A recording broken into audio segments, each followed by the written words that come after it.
mentioned that you have you quoted, success occurs from the inside out. Your inner mental game determines your actions, and those actions determine your results. Do you remember saying that? So that's the reason why I say success starts on the inside, because you have something that you're aiming for, that you set as a goal for yourself as who you're being as a person. And that leads to the things you do, then it leads to the outcomes. So the challenge, Cody, and the reason why I talk about that is that success starts on the inside. Is a lot of people look at success as something that you can count or measure, or you see somebody wrote a book, or they have a plaque on their wall, or they have a nice car, they made a certain amount of money, or you started a business. Then people say, oh, you're successful. But success, according to Earl Nightingale, is a pursuit of a worthy ideal. That means you're in the process of going after something that you want. So as soon as you achieve it and you don't have anything else to go after next, at that moment, you're not a success.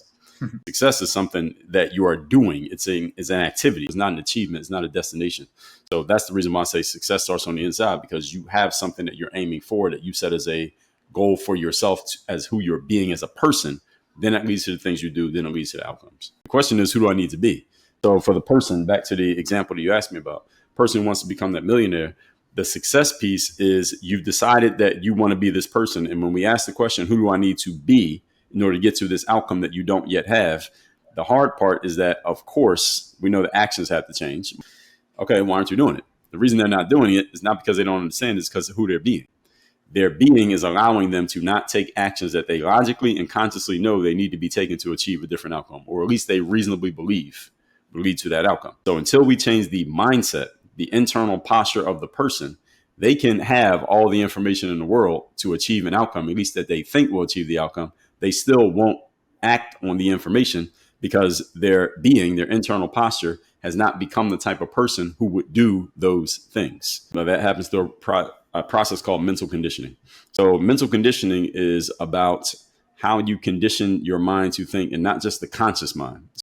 The subconscious mind controls 85% of our thinking. It controls most of our behaviors. Look at any person who's 25 years old, 30 years old, 50 years old.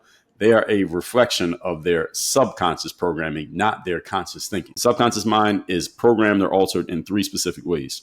Number one is repetition. That's doing or hearing the same thing over and over and over and over again.